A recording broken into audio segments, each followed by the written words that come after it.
Esto es 18 tristes, trágicos y épicos datos de los Primarcas.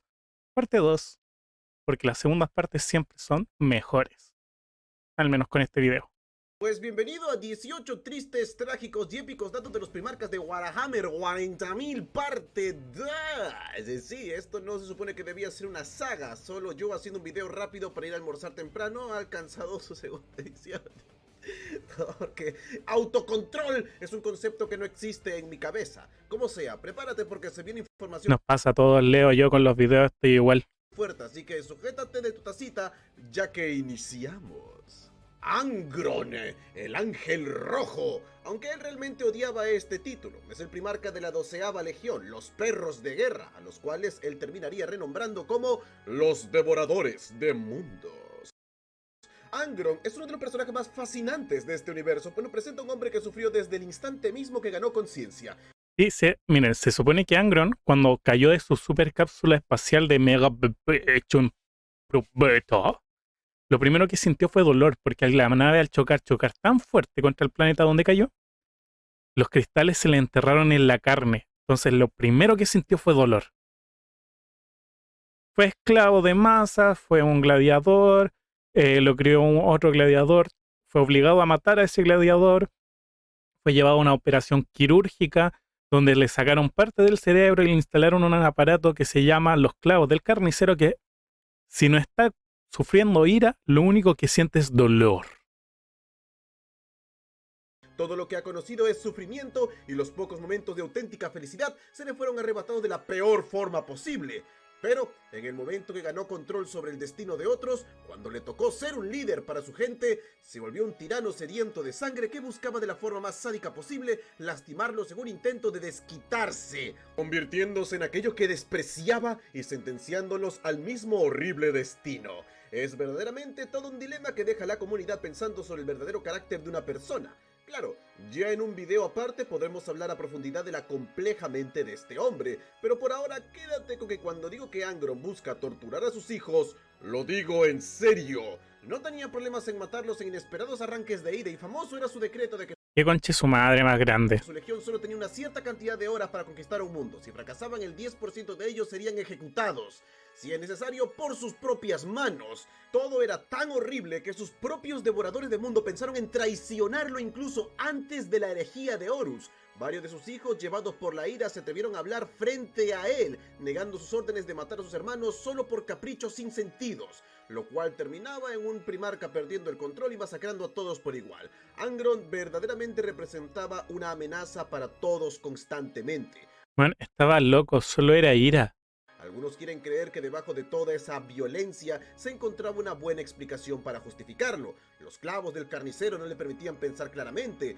El odio al emperador lo cegaba por completo. Era la influencia de Khorne. Y si bien estos eran elementos que contribuían, en especial el odio al emperador, la verdad es que en las acciones de Angron existe la clara señal de un sadismo a duras penas contenido. En varios de los relatos se describe cómo Angron sonreía o intentaba ocultar Le encantaba hacer sufrir y matar el weón. de mala manera su alegría.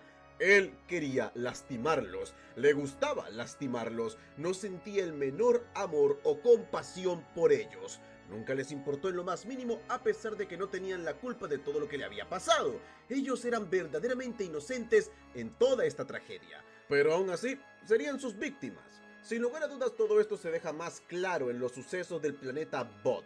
Verás, era uno de sus principales mundos donde conseguir reclutas. Durante mucho tiempo, este fue duramente supervisado por el Imperio para evitar que Angron le hiciera cosas raras. Así pues, cuando inició la herejía de Horus, Ay, no. todas estas restricciones se eliminaron. Fueron los devoradores de mundo quienes más marines espaciales habían perdido durante los primeros combates, por lo tanto, necesitaban una forma rápida de reabastecer sus filas. Angron, demostrando un nulo interés por su gente, ordenó a Lorgar que trabajase en una nueva forma de producir marines. Angron recorrió las planicies de Isban V para arrancar la semilla genética de sus hijos caídos. Luego se le entregó a Fabius Bile, entre todas las personas, Ay, yo sé que ese weón es un maldito desgraciado genetista loco. para que las modificara. Pronto se creó en BOT un sistema de gestación artificial entre ciencia y magia, y aquí surgirían marines en cuestión de meses, acelerando de sobremanera el proceso. Estos pobres desdichados serían bombardeados en su subconsciente con los recuerdos de otros campeones para que emergieran como verdaderos veteranos. Miles murieron entre agónicos dolores, otros tantos se volvieron completamente locos. La contaminación del proceso era increíble, quemando ciudades enteras para contener la infección, pero a Angron poco o nada le importaba. Aquellos soldados que lograron emerger eran monstruosidades deformes, no tan fuerte como un marine espacial, pero poseían las memorias de miles de héroes caídos, por lo que tenían una experiencia invaluable. Estos monstruos emergían con los mismos clavos del carnicero que Angron, por lo que no conocían otra emoción que no fuera la rabia y la sed de sangre. El Ángel Rojo los lideró en una cruzada para masacrar las estrellas. No le importaba, le daba igual liderar ángeles o demonios. Para Angron, todo era lo mismo. Solo su venganza contra el emperador era lo único que realmente valía la pena. Existe la teoría de que cada primarca representa un aspecto del emperador, su intelecto, su valentía, su astucia. Sí, me recuerdo, Leo siempre lo va a estar comentando ese detalle. Muchos creen que Angron debió haber sido la amabilidad, su compasión y piedad. Si ese era el caso, verlo convertido en esta monstruosa criatura es solo un recordatorio más de lo inclemente que es el universo de Warhammer 40.000. Roboute Guilliman es uno de los personajes El Excel con patas más fascinantes que podrás encontrar en este universo. Guilliman es un absoluto favorito del público debido al increíble trato que le han dado en las diferentes novelas que aparece. Para muchos, uno de los primarcas más humanos, alguien que realmente poseía un alma, pero que no era perfecto de ninguna manera. Un hombre con sus fallas y virtudes. Diablos, siento que podría ser todo un video de 30 minutos solo de curiosidades de Guilliman. Ya no hablemos de su historia, personalidad y forma de ver el mundo, desde los grandes días de la Gran Cruzada hasta la desesperada actualidad del 42º milenio. Es quien carga en su espalda la esperanza de nuestra especie para alcanzar un nuevo mañana, y por cansado que esté, no parará de intentar salvarnos a todos. Algo más fácil decirlo que hacerlo. Sí, porque está bien cagado. La mayor amenaza para la vida de Guillermo no es solo la constante amenaza de los dioses del caos, los senos, el gran Wall, la extensión de los tiránidos, los herejes. También está el tema de que tienen rencillas contra él. Los políticos de la Santa Tierra no quieren a Guilliman, porque los buenos manejan el gobierno de Terra con una religión, y cosa que el emperador no quiere y cosa que Guilliman sabe que el emperador no quiere. Expansión de las razas sinos o la pérdida constante de tecnología gracias a 10.000 años de estancamiento.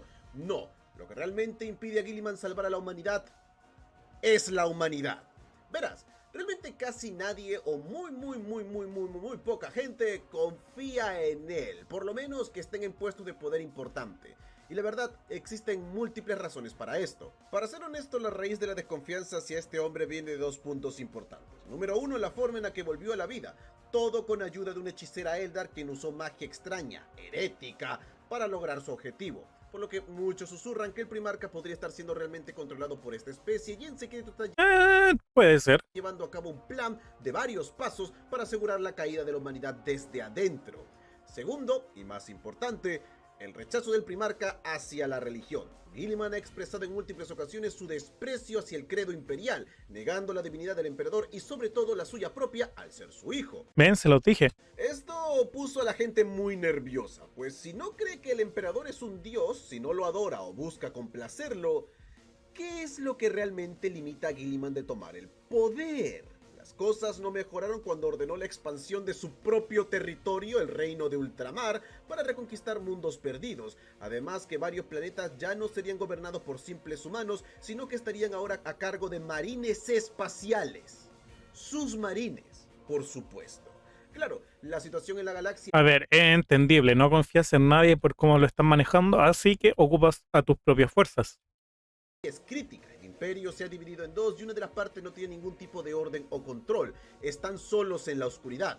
Muchos miran a Guilliman en búsqueda de guía y aunque se las da, no se puede evitar notar un increíble aumento de su autoridad. No para un gobierno de emergencia, sino de alguien que parece estar preparándose para quedarse en el poder por mucho tiempo. También pasa eso, que los primarcas querían asegurarse el poder y no creían que los simples humanos normales tuviesen la capacidad ni la mente para poder gobernar el imperio.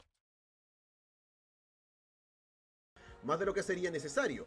Matar a varios de los altos señores de Terra por su ineficiencia tampoco hizo que muchos miembros de la élite se sintieran especialmente seguros. Ahora, puede que creas que Gilliman está tomando las mejores decisiones para Sí, Orión, lo vi, está muy chido. esta situación y que el imperio solo exagera. Pero recordemos de qué sociedad estamos hablando. Incluso encarando la aniquilación de la humanidad, esta no puede evitar preguntarse si está ante un salvador o un traidor disfrazado.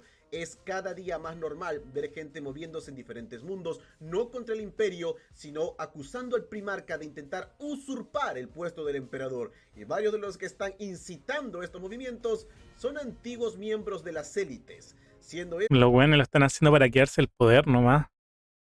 un apodo muy común, usurpador. Al final del día, el imperio es un juego eterno e incansable de intricados tratados políticos y alianzas. No pueden aceptar un poder absoluto, menos uno que parece estar acaparando todo. Además, Gilliman está actuando de manera un poco hipócrita, pues si bien ha dicho que los seres humanos deberían tener libre acceso a la información y varias cosas del pasado deberían hacerse públicas, él mismo está poniendo sus manos para evitar que ciertos datos salgan a la luz, especialmente todo lo que tenga que ver con el llamado Imperio Secundus. La verdad que este weón llegó y en un momento cuando pensó que el emperador estaba muerto, en el sector de la galaxia conocido como Ultramar, fundó el Imperio Secundus, pensando que el emperador había fallecido.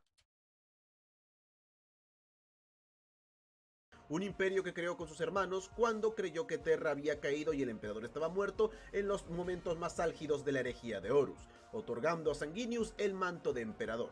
Si la gente se entera de esto, lo interpretarán como una traición. Puedes intentar justificarlo de la manera que quieras, pero ante los ojos de la humanidad será Es traición. una evidente señal de que este hombre ansía el poder.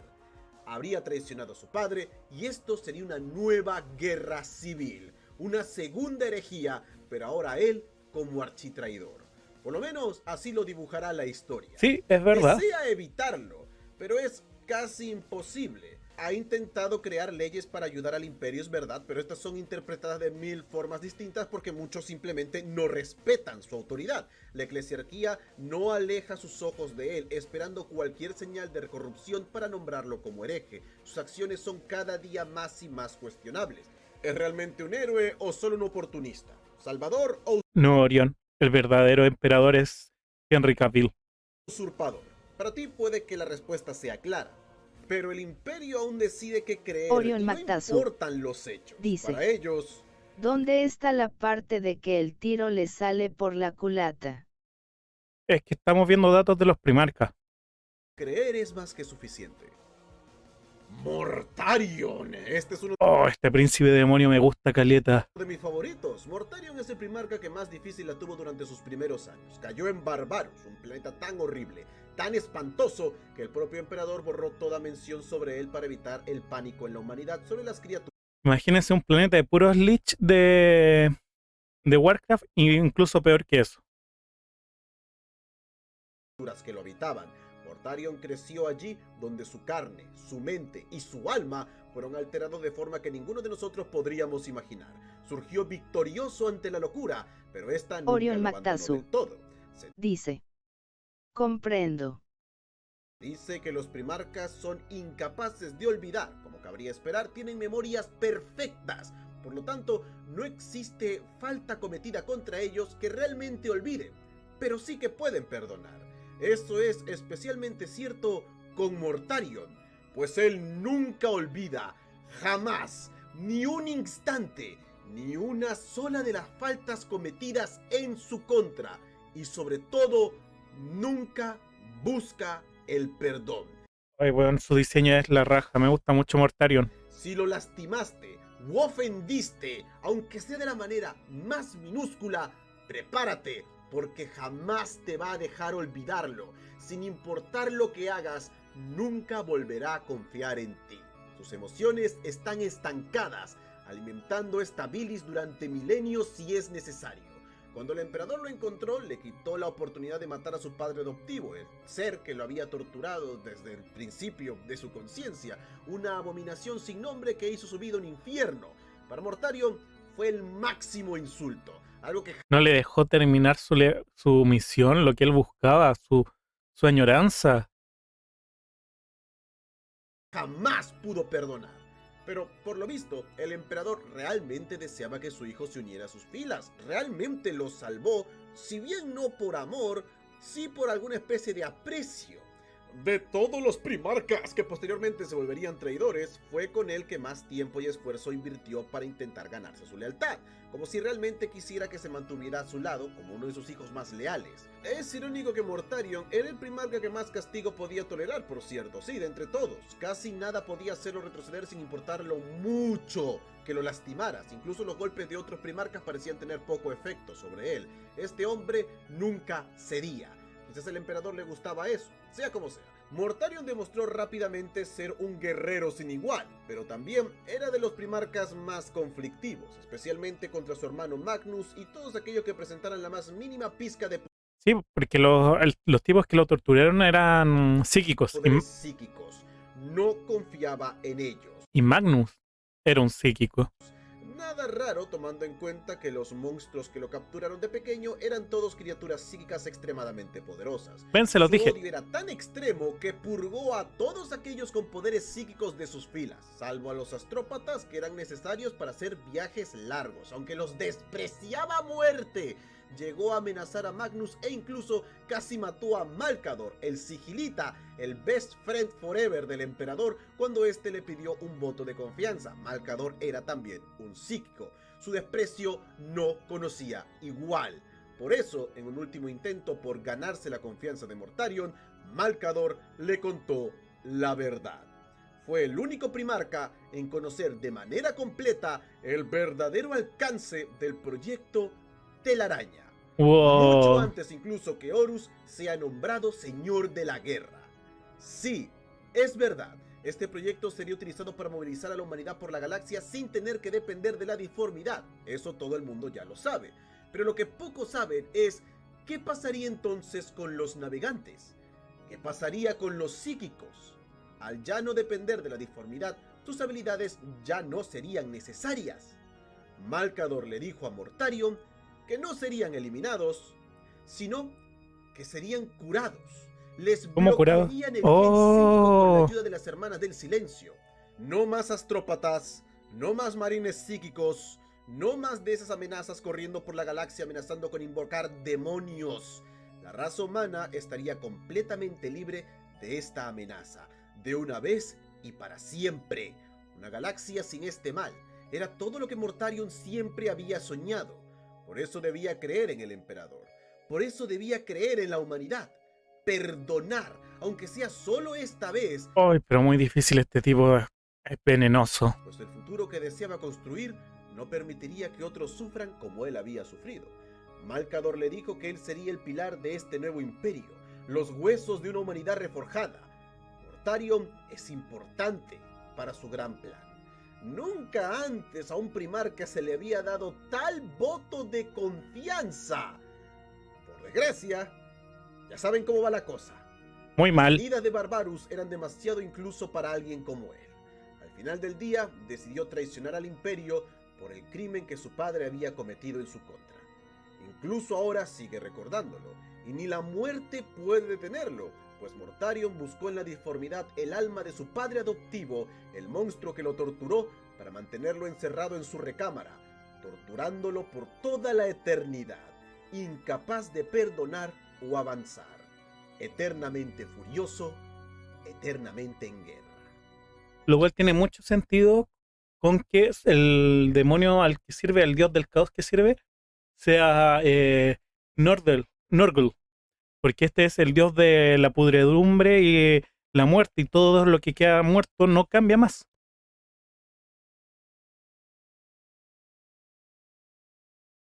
Siguiente, Magnus, el rojo. ¡Dios, Magnus! Tengo historias de este tipo para hacerte llorar o reír. Magnus es el primarca que ejemplifica el dicho de el camino hacia el infierno está pavimentado de buenas intenciones. pues fue por su culpa que el gran proyecto del emperador se vino abajo. Este no pudo participar en la herejía con sus custodes, permitiendo que todo escalara de mayor manera. Magnus observó su ciudad perfecta ser reducida a cenizas, a sus hijos ser masacrados, todo mientras soportaba la cruel verdad de que nunca tuvo el control. Siempre fue la marioneta de fuerzas más vastas e inteligentes que él, un arrogante que condenó a nuestra especie. A pesar de que Magnus unió a los traidores, esto fue un acto más por necesidad que por voluntad propia. Era eso o ver morir todo lo que había conseguido. De allí que realmente evitaba participar lo más posible en todo el asunto herejía. Pero no es que al final igual perdió todo. Seguía considerándose a sí mismo como leal al emperador. Sabía que Leman Ross fue engañado, y si bien no lo perdonaba, sí que entendía que el emperador nunca realmente intentó acabar con él. Entonces, ¿por qué no buscó redención? Sí, mira, el problema es que el golpe de Ross no solo destruyó su espina dorsal, Magnus también sintió como había perdido algo más importante. Su propia alma había sido hecha añicos, dividida en docenas de pedazos los cuales se esparcieron por toda la galaxia. Cada fragmento, creía él, contenía un elemento importante de su psique. Mientras más tiempo pasaba en la deformidad, más enfermo se volvía de su nuevo yo. Se notaba más vacío, carente de emociones salvo el constante deseo de venganza. Su arrogancia se hacía más grande. Magnus estaba desesperado. Se dijo a sí mismo que uno de los fragmentos faltantes debía ser su humanidad, su Weón, qué heavy, te rompió la espalda hasta romperte el alma. amabilidad, su corazón, lo mejor de él. No podía soportar ni verse al espejo. ¿En qué se estaba convirtiendo? De esta manera comenzó la búsqueda de los fragmentos, En esperando Shinji. lograr volver a ser quien era antes. En una visión observa su fragmento, radiante, bondadoso, humano, yaciendo en las manos de un anciano. Era su tío, Malcador el Sigilita. El fragmento final estaba en Terra. Sin unirse al combate, Magnus se escabulle en el castillo ayudando a múltiples personas, salvando la vida de inocentes. Al final, se logra encontrar con Malcador, el cual lo invita a hablar. Ambos discuten sobre todo el tema de la herejía. Hablan de Próspero, donde Magnus recibe unas honestas disculpas, una promesa de justicia. Oh, weón, qué fuerte, le dan disculpas, promesa de justicia de reparar el daño que se le ha dado.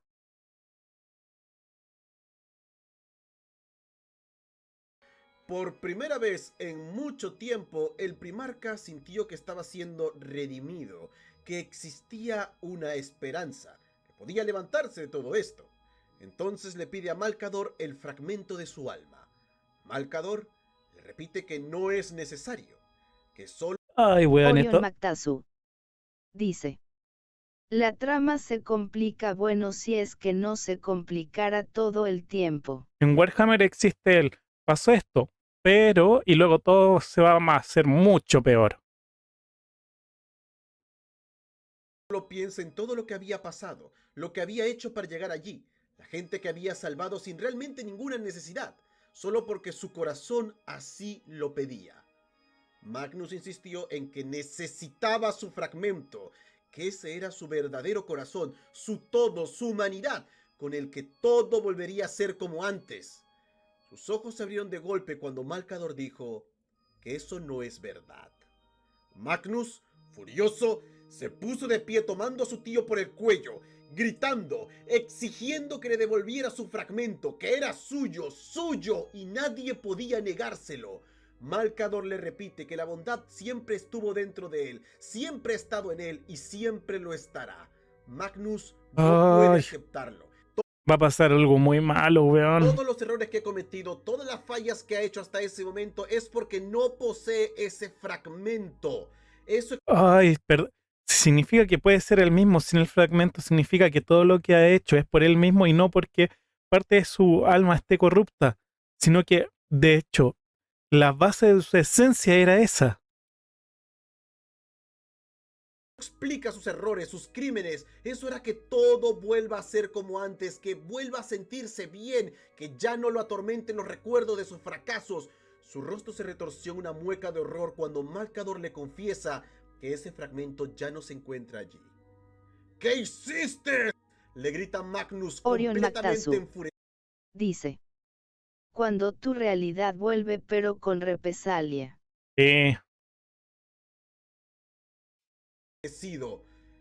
Ante lo que Malcador responde lo que tenía que hacer para salvar al último hijo de Próspero. En una explosión de rabia, de furia sin igual, de dolor eterno, Magnus asesina a Malcador, el único hombre que le ofreció redención. Completamente en shock, mientras sostenía su cráneo, Magnus sintió su alma siendo devorada por la oscuridad. No importaba lo que hiciese, no importaba cuánto lo intentara, su camino solo se hacía más y más oscuro. No tenía salvación, por lo que solo podía completar su destino. Mataría a su padre, los mataría a todos. Horus Lupercal, Oye, weón. Pobre Magnus. primarca de los lobos lunares, señor de la guerra y el hijo más amado del emperador. Horus es un personaje digno de su cargo.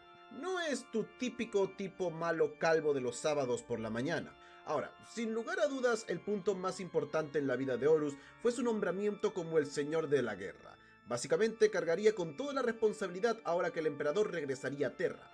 Todo esto, sumado con la falta de confianza de su padre para decirle la razón de esto, hizo que el muchacho se sintiera bastante presionado. No. Si bien las reacciones por este nombramiento fueron variadas, quien realmente peor la pasó por todo el asunto fue el propio Horus, el cual realmente nunca quiso el título, nunca lo buscó, no le importaba e incluso llegó a plantearse el intentar convencer al emperador para que recapacitara su decisión.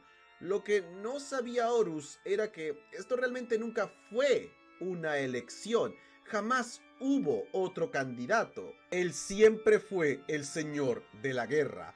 Fue concebido con este propósito gracias a que, a diferencia del resto, Horus no era solo un héroe, era un símbolo. Ah, el weón lo diseñó para eso. Uno más radiante que el propio Sanguinius. Horus se había convertido en lo mejor que la humanidad tenía que ofrecer.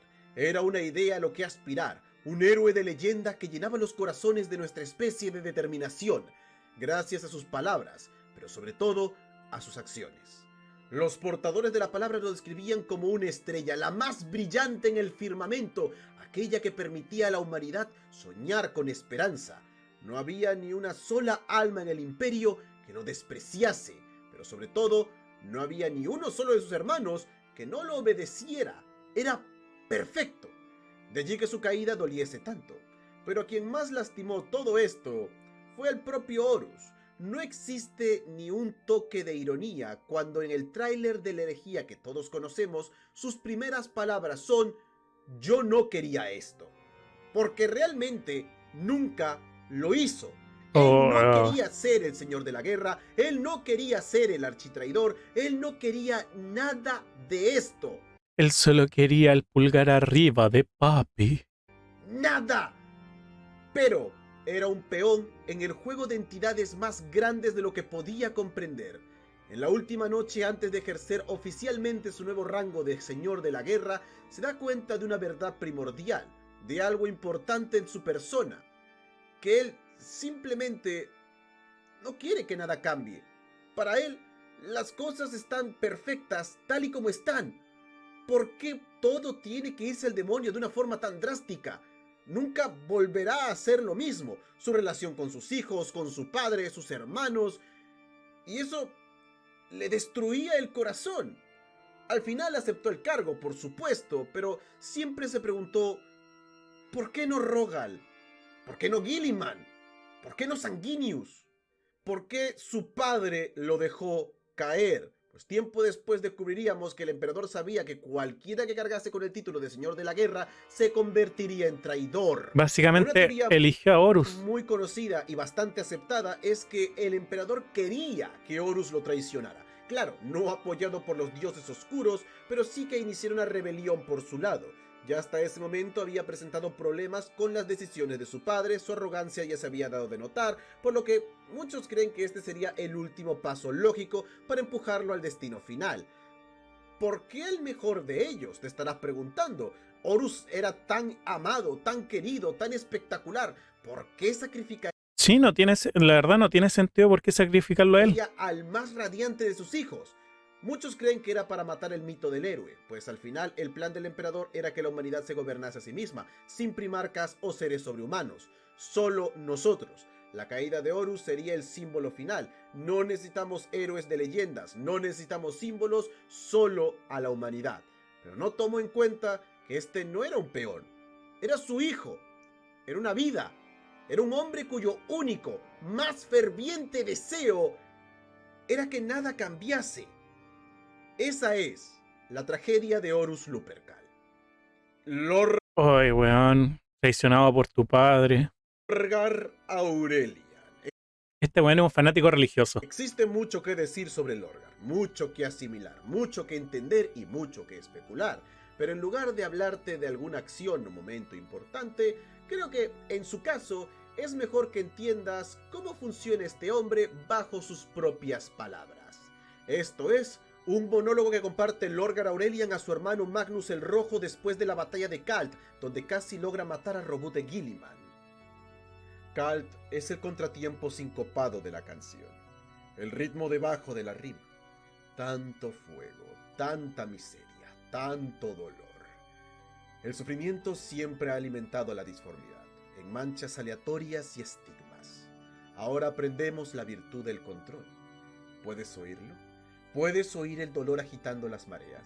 ¿Puedes oír el choque de esas olas, Magnus? ¿Puedes oír cómo esas negras mareas golpean 1.000.000 de corazones estallando en voz alta, tan rítmicos como tambores en la fría profundidad? Las mareas del mar de almas pueden ser alteradas por manos mortales, hermano. Escucha, escucha. Estamos reordenando la disformidad misma, Magnus, cambiándolo a través del dolor. Estamos reescribiendo la canción.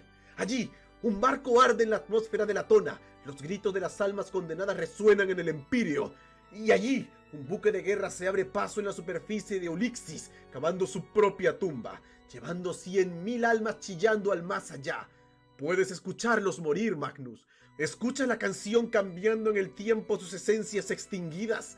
Cada vida, cada muerte, cada grito de dolor a través de estos mundos en llamas adelgaza el velo entre la realidad y el primer plano. Llámalo Hades o infierno, Yahana, Naraka o el inframundo. Llámalo Warp, llámalo como quieras. Pero lo estoy trayendo al plano material. Khalt era el génesis de la tormenta, Magnus. Haré que todo un subsector sufra lo suficiente como para que caiga el telón y los 500 mundos se ahoguen en la disformidad. Dime que lo sientes. Dime que puedes escuchar millones, millones de demonios chillando y aullando, desesperados por nacer en estos mundos en llamas. ¡Sep! Weón, medio texto se acaba de pegar Leo. Pero weón, Leo narra de puta madre y Lorgar, loco de mierda. Lorgar Aurelian, señoras y señores. Lorgar Aurelian. Loco de mierda. Pues de lo peor nos vamos a lo mejor que tiene que ofrecer la humanidad. Vulcan es un absoluto favorito del público. Es que Vulcan es el primarca de los salamandras y los salamandras son los marines que están dispuestos a morir para salvar civiles. Bueno, son la representación de lo que es la humanidad. Este tipo es un amor de persona, el más humano de los primarcas, el más humilde entre lo que solo pueden ser descritos como dioses. El único que levanta su arma no por la conquista o el puro gusto de la sangre, sino para defender a aquellos que no pueden hacerlo. Vulcan es considerado por el emperador como su mejor creación, alguien que realmente comprende el increíble regalo que es la vida, la inherente nobleza del espíritu humano y que está dispuesto a defenderlo cueste lo que cueste. Tal es su nobleza que incluso logró ganarse el respeto de uno de sus hermanos más belicosos, el terrible Ferrus Manus. Antes de unirse a su legión, Vulcan, el emperador y Ferrus lucharon juntos para entrenarlo en el arte de la guerra. Esta historia transcurre durante el ataque a un mundo humano, el cual se había resistido a unirse al imperio, por lo tanto los marines fueron desplegados para tomarlo por la fuerza. Estos humanos eran especialmente violentos, muchas de sus máquinas eran impulsadas por la sangre de sus pilotos, buscando desesperadamente La wea Mad Max. acabar con el enemigo. El emperador no le había dicho a nadie, ni siquiera a Ferrus, que uno de sus hermanos estaba en el campo de batalla. Por lo tanto, Ferrus se refería a este soldado extrañamente grande como el dragón, quien lideraba el asedio mientras Ferrus y el emperador observaban todo desde la retaguardia. Al final el dragón logró destruir las defensas de la ciudad, abriéndose paso a través de los muros, intentando deshabilitar las defensas lo antes posible para evitar más bajas. Cuando Ferrus Manus ingresó al lugar, vio una de las máquinas del enemigo, una aberración de metal retorcido goteando la sangre de su propia gente. Eran verdaderamente seres repugnantes por recurrir a una herramienta así. Debajo de la máquina había un pequeño niño herido, no debía tener más de 3 años. Seguramente algún rezagado que no llegó a refugiarse o muy pequeño para unirse al deseo de sangre que había tomado a sus compatriotas. Ferrus se dijo a sí mismo que no tenía tiempo para esto, así que decidió dejar al muchacho atrás, uniéndose a los atacantes. Todo parecía que había terminado, la ciudad era suya, pero en un último acto desesperado, los defensores prepararon un bombardeo a sus propias tierras. Si morían, se llevarían a sus enemigos con ellos. Ferrus ordenó rápidamente la retirada, sintiendo por primera vez preocupación al ver que el dragón no solo no se retiraba, sino que corría desesperadamente hacia la plaza, gritando a todo pulmón para que tanto aliados como enemigos lo escuchasen, que por favor parasen el fuego, pero era demasiado tarde. Weón, es la representación de como... Weón, es que es demasiado bueno. Es demasiado buena persona.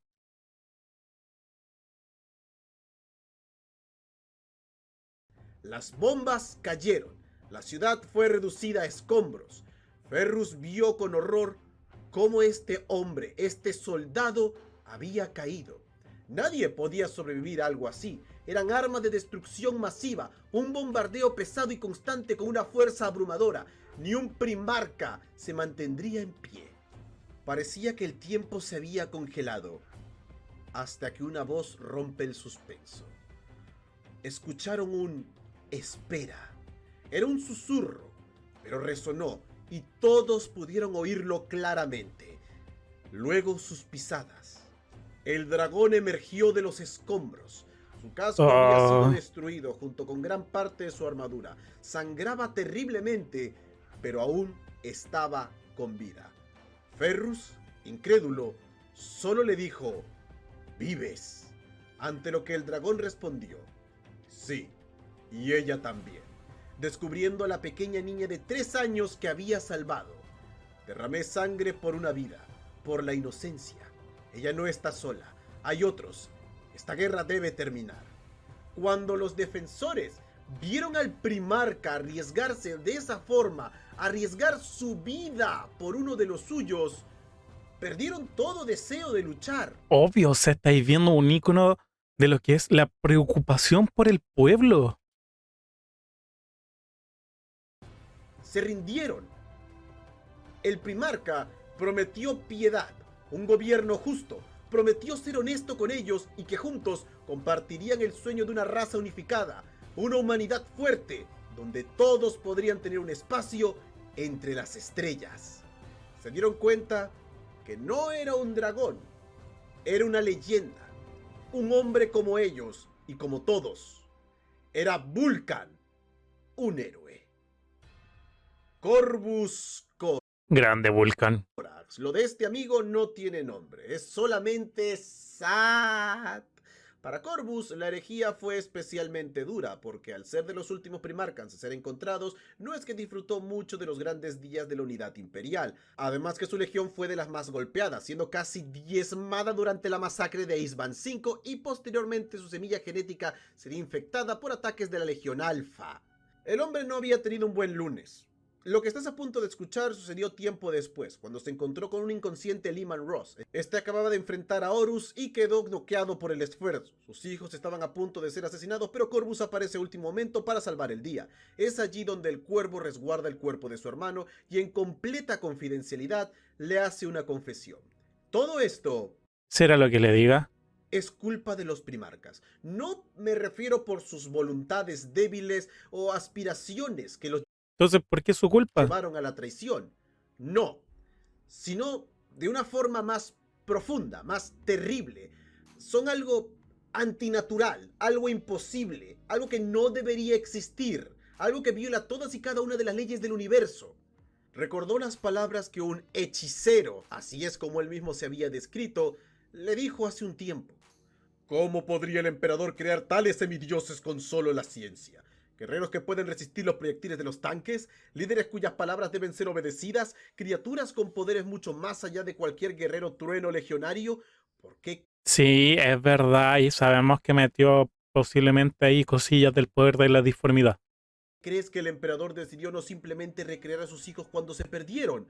¿Qué dones únicos de tinieblas te heredó? Estas preguntas lo atormentaban día y noche. Allí, frente a su hermano, le confesó sus conclusiones. Fueron un error. No uno creado con malicia, no algo diseñado para sufrir. Para definirlo de mejor manera, los primarcas son buenas intenciones que salieron terriblemente mal. Tienen más de energía disforme de lo que quiere admitir el emperador. Sus cuerpos, sus mentes, la propia alma de cada uno, cómo algo bueno puede emerger de alguien que nació de la propia maldad. Ellos no estaban destinados a ser, no deberían existir. Todo lo que pasa a su alrededor es por ellos. Algo se está corrigiendo, algo está intentando equilibrar la balanza. Deben morir. Esto solo puede terminar con la muerte de todos los primarcas. Al final del día, él también tuvo la oportunidad de abrazar el vacío y lo rechazó. Por lo que, ¿qué lo hace especial? Mira a Konrad Kurz y solo ve sus propios ojos devolviéndole la mirada. ¿Cuál es la verdadera diferencia entre Leman Russ y Angron? ¿Realmente existe esa delgada capa que los separa del salvajismo? ¿O solo fue un invento del emperador para negar una verdad intrínseca? Todos pueden caer, todos tienen el corazón corrupto, incluso el más radiante de ellos. Nacieron en las sombras y allí pertenecen. En sus propias palabras, los poderes a los que no servimos voluntariamente aún nos someten a su voluntad a través de la manipulación de otros. No estaba destinado a sobrevivir a Yspan 5, y todo lo que nos ha sucedido es simplemente una corrección de este curso fallido. No Weón. es coincidencia que estemos aquí, enfrentando la aniquilación una vez más. Esta vez abrazo mi destino. Weón, es el pesimismo hecho carne. Dejaré que la oscuridad sea borrada. No estaba tan lejos de la verdad. Los peores miedos de Corvus se volverían realidad tiempo después al entender que en efecto, el alma de los primarcas es una fuente radiante de energía disforme. Algunos incluso indican que cada uno es un dios menor, el cual el emperador le entregó un cuerpo que habitar. Eso sería el verdadero origen de su gran fuerza, su habilidad, por lo que Corvus buscaría acabar con sus hermanos traidores. Pero con lo que acabas de escuchar, aun si consiguiera esta increíble tarea, ¿crees que se detendría solo allí? Por último, tenemos a Alfarius Omegon. Estoy seguro que tienes muchas ganas de conocer algo, lo Sí. que sea del primarca más misterioso de todos. Se supone que ¿Verdad? es un super... Bueno, Sé que se supone que es un super espía. para ser honesto, tengo muchas cosas reservadas para este amigo, así que no pienso darte nada demasiado jugoso o que arruinaría la diversión más adelante. Pero no te preocupes, aún así tengo unas cosas interesantes que contarte sobre él. Tanto Alfarius como Omegon tienen un poder como todos sus hermanos. Este le permite alterar la percepción que tiene sobre ello las otras personas. Es decir, que Alfarius puede hacer que otros lo vean como alguien completamente diferente. No solamente verlo, Weón, qué buen poder. olerlo, escucharlo, incluso sentirlo. Alterar la percepción del tacto de las personas para camuflarse completa y perfectamente, hacerles creer que su disfraz es infalible. Esta habilidad es tan perfecta que incluso logró engañar a otros primarcas, por lo que si bien ya es un maestro de la infiltración, esta habilidad lo hace incluso más sus. Por otro lado, si algo tengo que decir sobre la personalidad de este hombre, es que es un maldito arrogante. Tanto que muchos creen que Alfarius es la encarnación de la arrogancia del emperador. Y mira que de este tenemos bastante que sacar. Él cree que es el mejor de todos sus hermanos. Mucho, mucho, mucho mejor. No solo como guerrero o general, sino también como ser humano. Más humilde y bondadoso. Y Soy el más humilde, por eso adórenme. si hay que ser completamente honesto, ha demostrado tener un gran respeto hacia la vida humana, pues nunca matará a alguien a no ser que sea completa y absolutamente necesario. Famoso es el caso en el que dos mujeres y su hija encontraron a Alfarius y descubrieron quién era. Así pues, cuando era momento de cubrir sus huellas, Alfarius se acerca a estas dos, levanta su espada y les ofrece trabajo en su nave. Miren, no quiero matarlas, así que ¿qué tal si trabajan para la Legión Alfa y de esa manera podré dejarlas con vida? Mira qué buen trato, papá. Aceptaron, por lo que no solamente salva personas, también ofrece empleos. Yes. Otra cosa importante de Alpharius es que tiene un gemelo, por lo tanto técnicamente hablando son 21 primarcas, Alpharius y su hermano Omegon. No sabemos si esto es algo que le Alfa y Omega, Alpharius, Omegon, Alfa y Omega, el principio y el fin. ¡Qué buena! emperador había planeado o un efecto secundario de su viaje por la disformidad. Lo único que sabemos es que suelen ser descritos como un alma en dos cuerpos. Ambos son extremadamente unidos y solamente cuando estaban juntos pudieron disfrutar de la verdadera y absoluta felicidad. De vez en cuando intercambiaban de lugar, Alpharius se hacía pasar por Omegon, Omegon se hacía pasar por Alpharius, y la presencia de Omegon era un secreto absoluto para todos. ¡Para todos! Para todos, ni siquiera los primarcas sabían que él estaba allí. Muchos creen que cuando se encontraron, ambos intercambiaron de lugar, o sea, Omegon se hizo pasar por Alpharius y Alpharius se hizo pasar por Omegon, sí, como esa película de Disney. Por lo Lindsay Drogas, Lohan. que Alpharius es Omegon haciéndose pasar por Alpharius, que está haciéndose pasar por Omegon. Es un verdadero rompecabezas intentar descifrar quién es quién en este punto. Pero todo esto son pequeñeces. Aquí va un verdadero dato de este hombre. Uno extremadamente importante e interesante. Un verdadero cambiajuegos. Muy increíble. Y eso es que Alpharius es... Oye, qué hijo de perra. Ok, este es uno de los más absurdos. Oye, qué hijo de perra. Dejó el... Oh. Nos la hizo el perrito, nos la hizo. Gente, necesito ir al baño porque estaba tomando mucha agüita. Ahí volvemos. Por cierto, ahí tenemos la meta. Tenemos meta de suscripciones, que son 25 suscripciones en el mes. Ojalá llegar para poder desbloquear espacios de emoji. La de los bits. Que son, nos faltan 1599 bits para que nos paguen. No creo. No creo, no creo.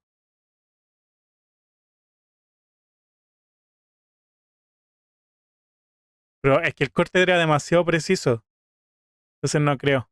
Ya voy a pegar una pequeña pausa. Ahí volvemos y vemos. Espera, Pues bienvenido a... y vemos. Voy a dejarle su sucio like. Hey, recuerda dar a like y compartir. Puedes seguirme en mis plataformas para ver más videos.